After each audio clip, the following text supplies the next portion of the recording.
Welcome to Climate Quickies, bite-sized nuggets of climate goodness from our TED experts in under 5 minutes. This week we hear from David Lammy, Member of Parliament for Tottenham and Shadow Secretary of State for Justice. David's here to do a quick explainer on COP. You know, that thing that everyone's talking about right now. Seems to be a big deal in the climate world. Let's head over to David to tell us more. Enjoy and stay curious. Okay, David, what is COP? COP is the global community.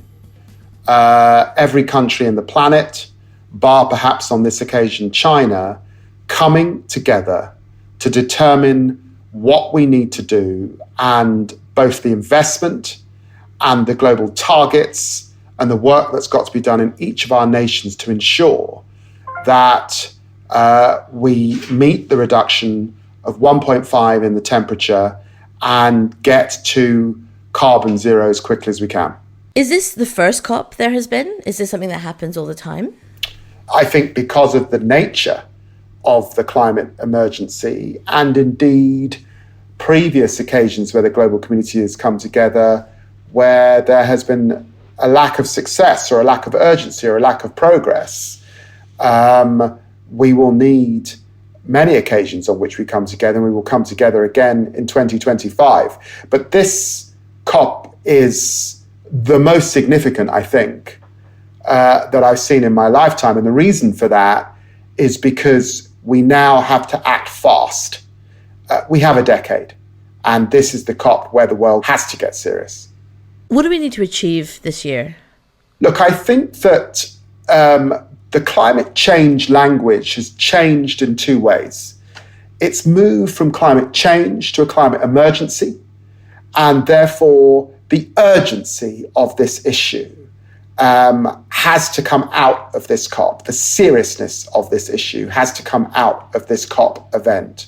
And the second thing is climate justice, that we have to be clear about who is suffering the most as a consequence of where the world finds itself. And that the truth is that's the poorest people in the world, most often, who are experiencing the floods, the droughts, the refugee crisis, the lack of work as a result of changes in our society and inequality.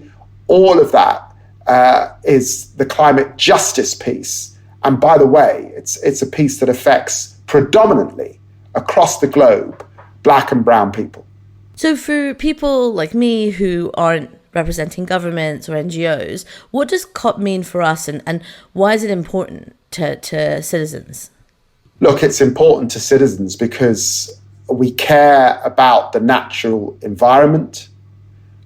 We care about our ecosystems, particularly given that over the last 2 years we've experienced this pandemic, and we know that that's as a result of major disruption to our natural world and our environment.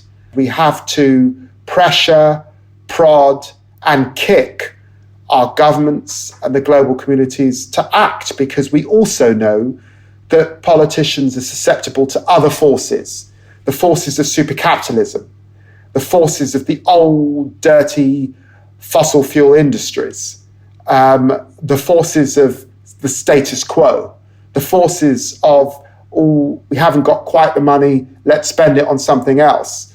And that's why it's so important to campaign, to press, to push, to shout, to kick, sometimes to scream, to ensure that politicians aren't conservative about this. They get both the issue of urgency and emergency, and they get the issue of justice. My last question, for those of us who haven't been to anything like this, what are these meetings like? What is actually happening behind the curtain here? Well, you know, in some ways, it's a festival. It's a serious festival of leaders coming together in discussion, both bilaterally, multilaterally, and in discussion with stakeholders. NGOs, civil society, and others. But obviously, around COP, there are many, many fringe events that charge up civil society and NGOs. And so in that sense, it's also if you spent the whole 2 weeks in Glasgow, my God, by the end of it, you're going to be seriously educated by a range of things. And you might spot a global leader and be able to make your voice heard. Thanks for listening to this Quickie. This episode was created by our usual superstar podcast team and supported by TEDxLondon's headline partner, City. Until next time, Stay curious.